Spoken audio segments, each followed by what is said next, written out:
All right, we'll go ahead and reconvene our meeting for the Board of Zoning Appeals, and we will pick up here with some special use permit requests. First one is application Z14054 by Ms. Bonnie Lee Jonas.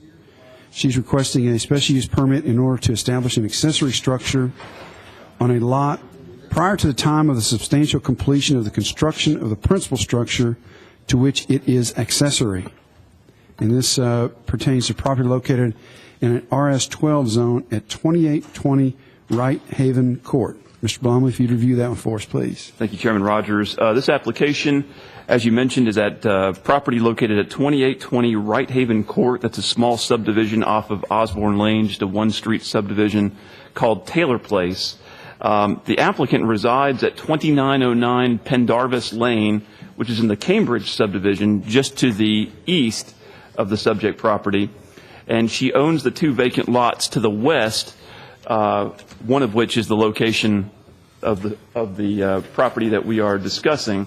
And you'll see on the aerial photo, as I have the cursor over this house right here, that is Miss Jonas's house, and the two vacant lots directly to the rear or to the west of her house, she also owns. Back in early July, she went to the Building and Codes Department and the Planning Department to obtain a building permit for a storage building. She was approved by the Planning Department for the storage building and subsequently has erected the storage building on the site and has spent a significant amount of money building that storage building. The storage building is located on the vacant lot where the word site is located on the aerial photo. We can put that back up. It actually is a storage building used for mostly lawn equipment for her house, which is on the lot to the east along Pendarvis Lane. When the Planning Department approved the permit for the accessory building, the storage building, it did not realize that the lot for which it was approving the accessory building was a vacant lot. Accessory buildings, by their very nature, are required to have a principal structure on the same lot to which it must be accessory. The structure that this lot is accessory to is on the adjacent lot to the east. So when the building inspector picked up on the fact that the storage building was on a vacant lot, the city contacted Ms. Jonas and told her that accessory buildings were not permitted to be located on vacant lots. They had to be accessory to a principal structure on the same lot, except for when a special use permit is approved. There's a clause in the zoning ordinance that we don't see before the board very often, but it states that, and I will read it, no accessory structure or use shall be constructed or established on any lot prior to the time of substantial completion of the principal structure to which it is accessory, except as may be approved by the Board of Zoning Appeals in accordance with the requirements of sections 8 and 9 of this article upon a showing of unusual circumstances. Now, the building itself is 10 by 20, and I'll show you here's just some drawings provided by the applicant. You'll see this is her lot here, 2909, and there is the building in the corner of Lot 4 of the Taylor Place subdivision. There's another drawing that she provided showing the building here. I think what I'll do is, and she also submitted figures of what she has spent on the building so far, over $5,000. This is her house located on Pendarvis Lane. And this is looking west down her driveway, and you can see in the distance beyond the driveway the storage building, which is on the adjacent property to the rear. And this is looking from her backyard to the storage building. And this is the storage building in question. And this is looking at the vacant lot from Wright Haven Court.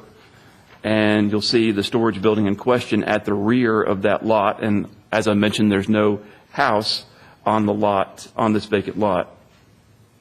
Once again, the accessory building in question. And this is looking at the neighboring property to the north and looking across Right Haven Court and the neighboring property to the south. As I mentioned, she owns the vacant lot to the south as well. The applicant has indicated that the structure was placed on the vacant lot instead of the house lot on Pendarvis because there is limited room in the backyard of the house lot due to a 20-foot drainage easement. In addition, she says that storage buildings like the one in question are prohibited by the Cambridge subdivision restrictive covenants, but there are no such restrictions for the Taylor Place subdivision. The structure is not on a permanent foundation and can be easily moved if the vacant lot on Right Haven is sold. The applicant has provided additional justification in her materials.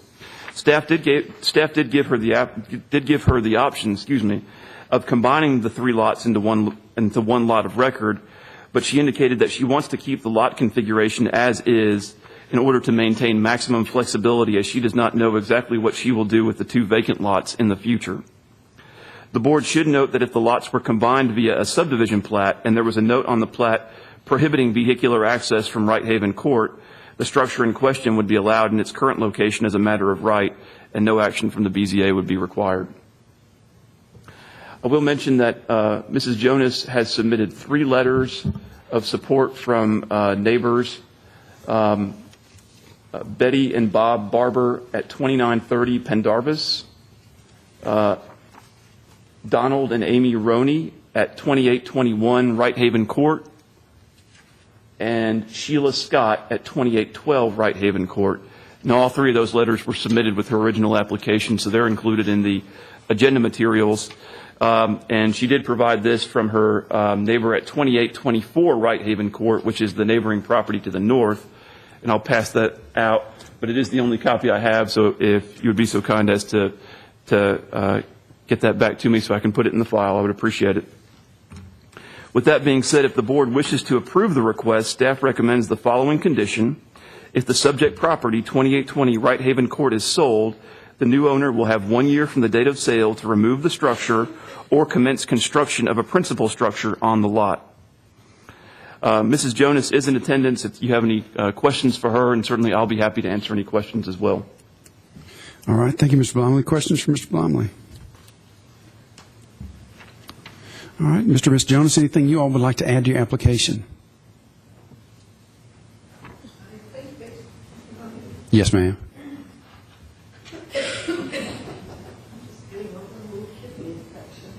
Well, I heard that, and I'm sorry to hear that, but we do appreciate your patience. This has been a long afternoon. It's going to go. Excuse me.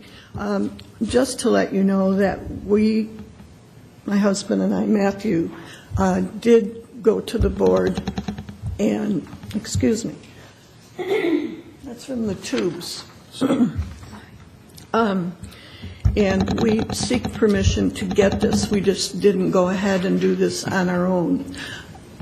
We did this at the beginning of July. We went in 4 days later, decided to put the building up instead of going on vacation. This way we'd get all the equipment out of the garage, like many garages where you can't get to the house because it's so fully packed. And then it was built and delivered on approximately the 28th. And I enjoy working outside in construction, and I put insulation throughout the building. I used Rust-Oleum 4X for all the floors and the benches that we put in for work benches. When they built it, I had some extra ice shield, which you folks say you never used in the south. It's only in the north where we get heavy snows.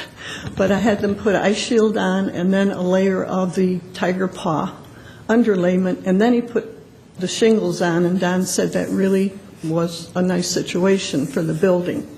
The building is very well constructed. I've talked with my neighbors. Actually, I missed 2 of them, but everyone has either given me a verbal approval or they have sent me a letter saying that they had no problem with the building there. In fact, most of them said, we didn't even see the building, so I thought that's a good thing. I do have other pictures if you wanted to look at them. We took time to lay out the gravel surrounded by 4-inch by 4-inch by 8-foot to hold the gravel in so it wouldn't slide and alter the building. It is totally surrounded on 3 sides right now to avoid vision from other, people on the street. I know the lady that lives across the street, they just moved in recently, and they said one of the reasons we bought this house was because when we looked out the front, it was like a park, and it was so pretty that we wanted to do that. And she said, absolutely no problem with the building. And the way it's angled and set back against the tree, I went with a 10 by 20 rather than a 12 by 16, because when you look down our driveway in Pendarvis, I didn't want that building sticking out and being an annoyance to the other homeowners association there. I'm not sure if my husband would like to add anything, or we're okay? Or he's shy. But as I have a notebook here with all information, and I also gave one to Mr. Blumley and so forth. So if there are any other questions, let me know. All right. Thank you, Ms. Jonas. Any questions for Ms. Jonas? All right. Thank you, ma'am. At this time. One thing I might add before I do go on, they had suggested I combine these lots or 2 of the lots or whatever. I don't have plans right now. If my daughters were old enough to retire, they could each have a lot and build a home. I would love that. When we bought our home, prices were way up here. We lost a lot of money within about 2 years, like everybody else did, and builders did, and so forth. And that's probably why I was able to acquire the lot behind me, because financially I was able to purchase it. And then my neighbor, a real estate person, said, why don't you buy this one? You take care of it so well. And I said, well, eventually he talked me into it. So I have the 2 lots. And I'm thankful because it does look very, very nice back there. I know my neighbor, excuse me, to the left, she wanted to go back to Virginia. They lost $75,000 on the sale of their home. My neighbor to the right and across the street, they've had their property on sale off and on for a year. They can't sell it because of the price range, I'm sure, and the way the economy is. In time, this will change. But if I were to take even lot 4 and tie it in with my existing home lot, the financial loss would be way too much. And I, like many others, have to wait and see what happens with our economy. And then finally we can make decisions for direction. All right. Thank you, ma'am. All right. At this time, we'll go ahead and conduct a public hearing. Anyone present wishing to speak for or against the application, if you would, please come forward. And seeing none, we'll declare the public hearing closed and open the floor for further discussion or motion. If there's no discussion, I move to approve the request for a special use permit. Second. All right, have a motion and a second. Further discussion? If not, all in favor say aye. Aye. Any opposed? All right, Mr. and Ms. Jonas, that application has been approved. Thank you all. Thanks again. Good. And thanks again for your patience. And I hope you get to feeling better. Sorry, I'm sorry. I did not include that staff comments would be in my motion, that to include staff comments regarding any sale of the lot. We need to Can vote on that again, just to make it official. You should, yeah. Okay. And I apologize. So we'll amend the motion to include staff comments. Yes. And there was a second. Second. Second. Okay. All in favor say aye. Aye. Any opposed? All right. Now it's official. Thank you. All right. Last but not least, application Z14055 by Ms. Audra Williams. She's requesting a special use permit in order to conduct a home occupation which would be a pet grooming business at her residence located at 2311 Hillmont Drive. And this property is located in a residential single-family RS10 zone. As we get started here, I'll note that I don't think it's a conflict, but I don't want there to be any appearance of any conflict. Audra is a fantastic pet groomer, and that's why we take our dog to Audra. So I don't want to participate in the discussion, and certainly not the vote. So, but I'll be glad to lead it. So, all right, Mr. Blomley. All right, thank you, Chairman Rogers. Our 11th and final public hearing tonight, or this afternoon, tonight. but it's almost tonight, yeah, is for 2311 Hillmont Drive, which is in the Forest Hills Estates subdivision, east of Battleground Drive and north of West Northfield Boulevard. We have the aerial photo in front of us today. You'll see the property is the third house on the left on Hillmont Drive, north of Trinity Drive. Property is zoned RS10. Ms. Williams came before the board last year in April of 2013, I believe, for a similar request for a home that she was renting on Tomahawk Trace. She has since purchased this home at 2311 Hillmont Drive and wishes to continue her home-based pet grooming business at her new home. As I mentioned, she had been approved for her previous home, and to my knowledge, we have not received, in the time that she was there, we have not received any complaints about her operation on Tomahawk. After she purchased the property at 2311 Hillmont, we received several calls about a possible pet grooming business being operated out of the subject property. And staff contacted Ms. Williams and made her aware that a special use permit was required. She indicated to staff that she mistakenly thought that she would not have to apply for a special use permit until it was time to renew her business license. But after being put on notice that a special use permit was required for her new residence, Ms. Williams made application to the BZA for the next subsequent meeting. She plans to operate her pet grooming business in an existing 12 by 20 detached accessory building, and I'll put up an aerial photo to serve as the site plan. This is zoomed in a little bit. You can see the home at 2311 Hillmont Drive, and there's an accessory building at the very end of the driveway in the southwest corner of the property that she proposes to use for her home occupation. The building is 12 by 20. 240 square feet, so it does not exceed the maximum 500 square feet that a home-based business can take up if being conducted out of an accessory building.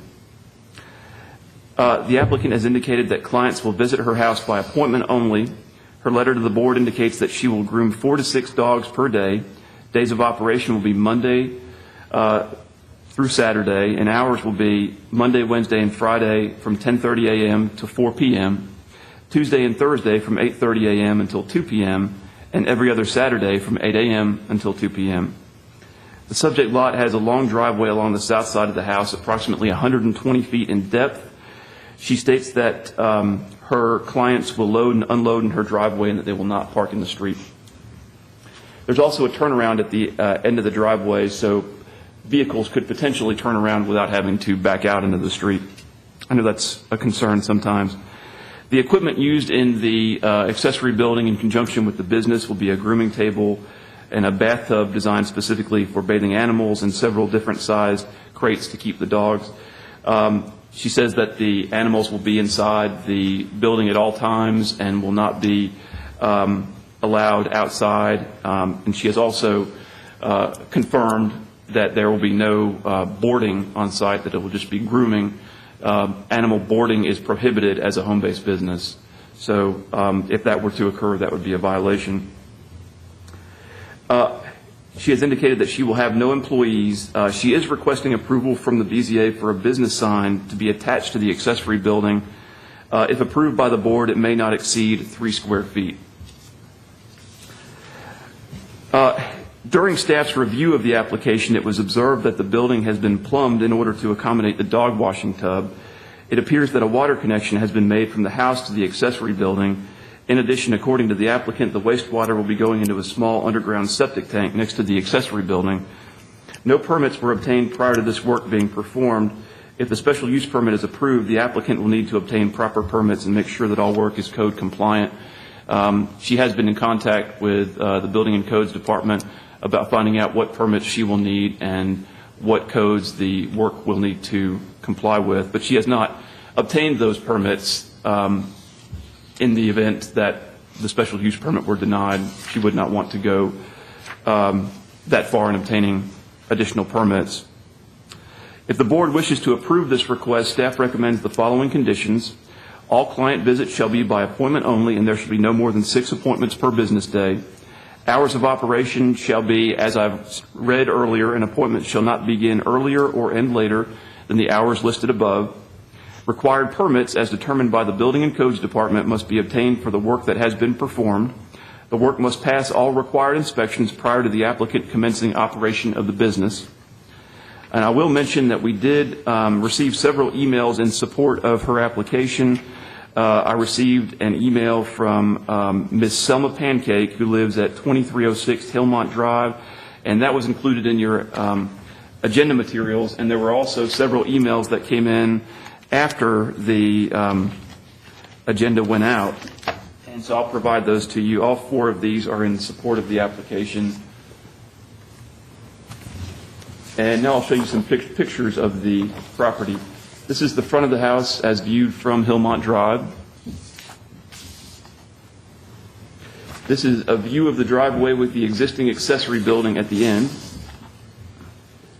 This is the existing accessory building, which she has begun retrofitting for her home-based business. This is the backside of the existing house and the driveway. You can see the driveway flares out so vehicles have a little bit of extra room to maneuver. And this is inside the accessory building, the dog cages, the grooming table, and the dog washing sink. This is looking to the southwest of the subject property to the rear. The property to the west, to the rear, this is a detached garage that's on the property on Crystal Court to the west. This is the neighboring property to the south, the neighboring property to the north, and the next 3 are looking across Hillmont Drive. With that being said, I'll be happy to answer any questions, and Ms. Williams is in the audience if you have any questions for her. All right, thank you, Mr. Blomley. Questions for Mr. Blomley? All right. Are there anything you want to add to the application? All right. At this time, we'll conduct a public hearing. Anyone present wishing to speak for or against the application, if you would, please come forward. Seeing literally no one, we'll go ahead and close the public hearing and open the floor for further discussions or motion. Mr. Chairman, I'll make a motion to approve the special use request with the recommendations of the conditions set by the staff. I'll second. All right, motion and a second. Any further discussion? If not, all in favor say aye. Aye. Any opposed? All right. That application's been approved. Thank you. All right. That brings us to staff reports and other business. Chairman, I have about a 15-page memo on cell towers. I think I'll save that for another day. Are you sure? I was unaware of that, by the way. Let me borrow your hammer. All right. Hamburger first. I didn't have lunch. I have nothing. All right. That sounds legit. All right. Well, if there's no more business, we're adjourned.